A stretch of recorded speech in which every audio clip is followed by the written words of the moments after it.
नमस्कार दोस्तों, मैं प्रशांत मौर्य आपका फिर से स्वागत करता हूं वीडियो में। आशा करता हूं दोस्त आपकी तैयारी बहुत शानदार चल रही होगी। और आज हम बात करने वाले हैं 21 जुलाई 2024 RWA के यूपी पुलिस री एग्ज़ाम के मॉक टेस्ट के बारे में। आशा करता हूं दोस्त आप सबने मॉक टेस्ट लगाया होगा तभी इस वीडियो को देख रहे होंगे।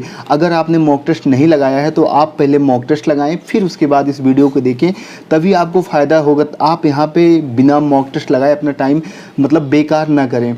तो दोस्तों, अगर आपने अभी तक टेलीग्राम चैनल ज्वाइन नहीं किया है तो आप उसको ज्वाइन कर लो, आपको बहुत ज़्यादा फ़ायदा होने वाला है। अगर आपके पास किसी भी प्रकार का नोट्स नहीं है तो आपको नोट्स वहाँ पे मिल जाएगा। मैंने वहाँ पे सारे नोट्स शेयर किए हुए हैं, उसका भी लिंक मैं कमेंट्स में पिन कर दूंगा। तो आप जैसे ही उस पर क्लिक करेंगे आप टेलीग्राम चैनल से ज्वाइन हो जाएंगे।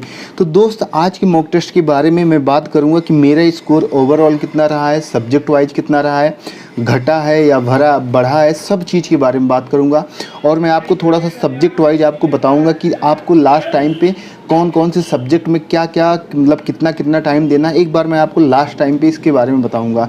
तो दोस्त, अगर आपने मॉक टेस्ट अभी तक नहीं लगाया है पिछला कभी भी, तो आपको पिछले मॉक टेस्ट लगाने की ज़रूरत नहीं है। जो अब से आज मैं वीडियो बना रहा हूँ, जो संडे है, आज से अब के जो आगे के मॉक टेस्ट हों आप उसको लगाइए, पीछे आपको लगाना नहीं है। क्योंकि बहुत से लोग कमेंट कर रहे थे भैया कि आप बताइए कि जो पीछे के मॉक टेस्ट हैं और छूट गए हैं क्या उनको भी लगाना है। तो दोस्त, उनको नहीं लगाना। जो आज का संडे, आज से अब जो मॉक टेस्ट आए उनको लगाना है। और दोस्त, मैं बता दूं, अगर आपने अभी तक कहीं से मॉक टेस्ट नहीं लगाया है तो आप RWA से लगाइए। तो आपको बहुत ज़्यादा फ़ायदा होने वाला है। और आज से अंकित भाटी सर इसका एनालिसिस रात को 9 बजे लेके आएंगे। जैसे मैं अभी बता रहा हूँ तो मैं अपने हिसाब से सिर्फ अपना स्कोर बता सकता हूँ, लेकिन अंकित भाटी सर रात को 9 बजे लेके आएंगे वीडियो। तो वहाँ पे क्योंकि उनके पास सारा डाटा होता है, तब तक 1 लाख लगभग 90,000 1 लाख तक बच्चों ने मॉक टेस्ट अटेम्प्ट कर रहे होते हैं। क्योंकि फरवरी के पहले भी ऐसे एनालिसिस सर कराते थे, तो उससे बहुत ज़्यादा फ़ायदा होता था। वहाँ पर हमें पता चलती है कि एक्चुअल कट ऑफ क्या होनी चाहिए और पेपर का लेवल कैसा था। तो दोस्त, अभी मैं आपको बताता हूं कि मेरा क्या हाल था आज के मॉक टेस्ट में। और दोस्त, आज के मॉक टेस्ट की बात करने से पहले मैं आपको बता दूं, आज सबको टाइम की कमी पड़ी होगी। और पिछले 2 3 4 मॉक टेस्ट के मुकाबले मैं कहूँगा उससे सबसे इसका लेवल ही अलग था। रीजनिंग का देखो, हिंदी GS का तो सब में वही होता है, हिंदी का भी थोड़ा सा लेवल था। मैथ तो बहुत टाइम टेकिंग था। अगर अभी नए बच्चे हैं उनको बहुत ज़्यादा दिक्कत हुई होगी। यहाँ तक कि दोस्त, मैं आपसे झूठ नहीं बोलूँगा, मुझे भी आज टाइम मैनेज करने में दिक्कत हुई है। मुझे भी टाइम कम पड़ गए हैं, 2 3 सवाल आते हुए छूट गए हैं, तो मेरा भी स्कोर घटा हुआ है। तो दोस्त, सबसे बड़ी बात है कि आपका स्कोर कम होता है या ज़्यादा होता है, आपको इस पे फोकस नहीं करना है। क्योंकि ये मॉक है, यहाँ पे आपके स्कोर घटते हैं बढ़ते हैं, क्योंकि यहाँ पे लेवल कभी अप होता है कभी डाउन होता है। तो आपको इससे ज़्यादा डीमोटिवेट नहीं होना है कि मेरे स्कोर कम हुए हैं। मेरे भी कम हुए हैं, लेकिन इसका मतलब ये नहीं है कि मेरी तैयारी अच्छी नहीं है। ये है कि यहाँ पर जब लेवल थोड़ा आएगा तो वहाँ पर ऑटोमेटिक होता है, जब पेपर अच्छा होगा तो सबके नंबर कम आएंगे, क्योंकि सबकी तैयारी वही होती है। तो इस पर ज़्यादा आपको टेंशन लेने की ज़रूरत नहीं है। दोस्त, अब मैं आपको बताता हूँ कि मेरा क्या हाल है। तो दोस्त, आज के जैसा कि पता होगा कि 300 नंबर का पेपर होता है, 150 क्वेश्चन होते हैं और एक क्वेश्चन 2 नंबर का होता है। और मैंने पूरा इसका एनालिसिस किया है, नोट किया हुआ है। तो आज के पेपर में मैंने टोटल अटेम्प्ट कितने किए थे, 132 के आसपास मैंने अटेम्प्ट किए थे, जिनमें से 112 क्वेश्चन सही हुए हैं, बस 112। और गलत कितने हुए हैं, 19-20 के आसपास क्वेश्चन मेरे गलत हो गए हैं। क्योंकि टाइम मैनेजमेंट के चक्कर में, बाद में टाइम की कमी जल्दी करने के चक्कर में वहाँ आते हुए क्वेश्चन भी गलत हो गए। तो ओवरऑल जो स्कोर मेरा आज में बना है 215 नंबर बना है 300 में से। और जो इससे पहले लास्ट वाले मॉक टेस्ट पे मैंने आपको बताया था उसमें मेरा 220 कुछ था। तो 2 मॉक टेस्ट से मेरे नंबर घटे हैं, थोड़ा सा लेवल भी था इसका। तो आज का मॉक टेस्ट में मेरे 5 नंबर, पिछले 5.5 नंबर कम हुए हैं। अब मैं आपको सब्जेक्ट वाइज बताता हूँ कि मेरा किस सब्जेक्ट में कितना नंबर है। तो GS में मैंने 26 क्वेश्चन सही किए थे और 4 क्वेश्चन गलत किए थे, तो टोटल 30 क्वेश्चन अटेम्प्ट किए थे। तो GS का ओवरऑल सही कहा जाएगा, GS का लेवल यही होता है। फिर हिंदी की मैं बात करूंगा दोस्त, हिंदी में मैंने 28 से 34 क्वेश्चन अटेम्प्ट किए थे, जिसमें 28 सही हुए हैं, 6 गलत हुए हैं। हिंदी मतलब बहुत ज़्यादा परेशान कर रही है। आते हुए क्वेश्चन वहाँ पे गलत हो जाते हैं, लेकिन वैसे बाद में करता हूँ तो सही हो जाते हैं। तो हिंदी थोड़ा सा परेशान कर रही है मुझे। 2-3 टेस्ट थे। फिर रीजनिंग का आता है। रीजनिंग में तो आज भाई टाइम टेकिंग था, इसका बात कहूँगा मैं। इसमें मैंने कुल 51 क्वेश्चन अटेम्प्ट किए थे, जिनमें 42 क्वेश्चन, पिछले में भी 42 क्वेश्चन, इसमें भी 42 क्वेश्चन सही हुए हैं और 9 क्वेश्चन गलत हुए हैं रीजनिंग में मेरे। फिर उसके बाद आता है मैथ। आज भाई मैथ का सबका हालत बिगाड़ दिया है मैथ में।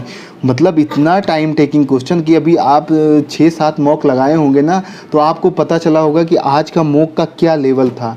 इतना टफ कभी अभी 5-6 मॉक में नहीं आया था मैथ। लेकिन आज टफ की बात तब होती है जब आपको टाइम टेकिंग, मतलब टाइम टेकिंग क्वेश्चन टफ नहीं होता है।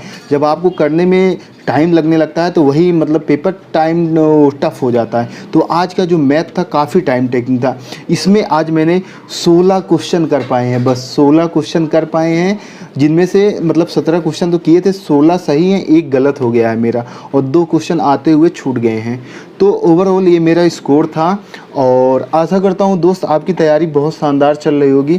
अगर आपका स्कोर कम होता है, घटता है, बढ़ता है तो आपको निराश नहीं होना है। और मैं आपको बता दूं कि आपका सब्जेक्ट वाइज क्या स्कोर होना चाहिए, कि कितना आपको टाइम देना है। अगर आज के टेस्ट में आपका जीएस में 25 क्वेश्चन सही हो रहा है, मैथ में आप अगर नए बच्चे हैं तो 10 से 12 क्वेश्चन सही हो रहा है तो कोई दिक्कत नहीं है।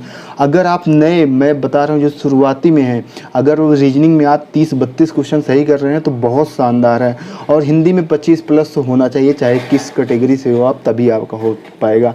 तो ये दोस्त आज के मैं अपने हिसाब से बता रहा हूँ कि सब्जेक्ट वाइज क्या होना चाहिए था।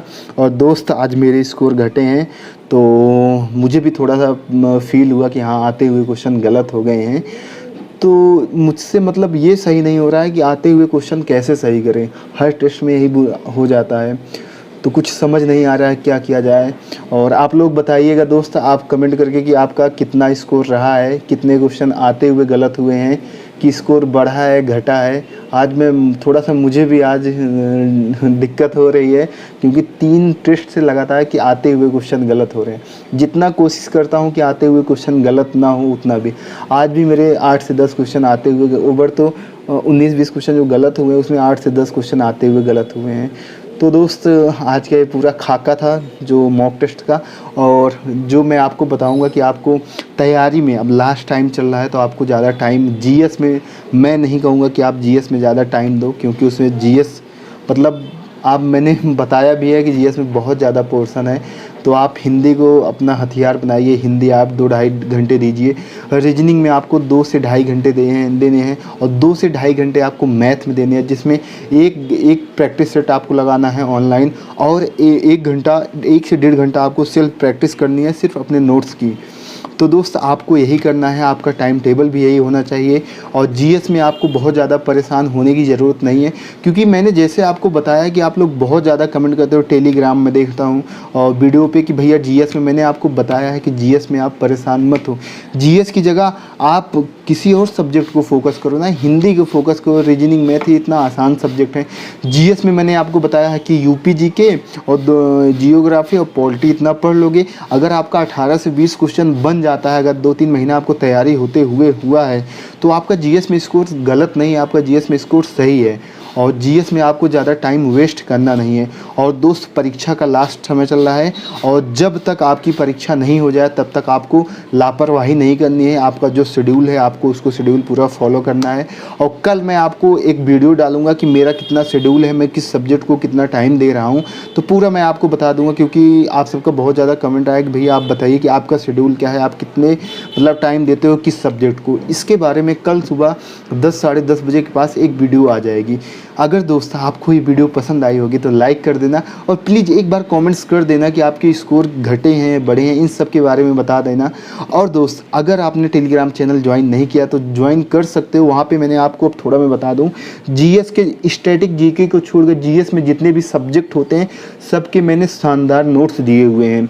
और मैं वहाँ पे रीजनिंग का, क्योंकि राहुल शर्मा सर का जो रीजनिंग की बुक आई है बहुत शानदार है, वहाँ पे मैंने 4-5 चैप्टर के मतलब पीडीएफ वहाँ पे डाल दिए हैं, और भी मैं धीरे धीरे करके डेली डालता रहूँगा। और जो भी आपकी ज़रूरत होती है, कोई भी कि भैया ये नहीं चाहिए, ये है वो है, तो मैं सारी चीज़ वहाँ पे पीडीएफ जो भी मेरे पास अवेलेबल होता है उसको मैं वहाँ पे शेयर करता रहता हूँ। तो दोस्त ये सब है अपनी तैयारी का। और दोस्त मेहनत करते रहिए और लगातार आप मॉक लगाते रहिए। आप ज़्यादा कोशिश ना करिए, अगर आपको संडे को लगा रहे हैं तो उतना आपके लिए इनफ है। ओके दोस्तों, नमस्कार।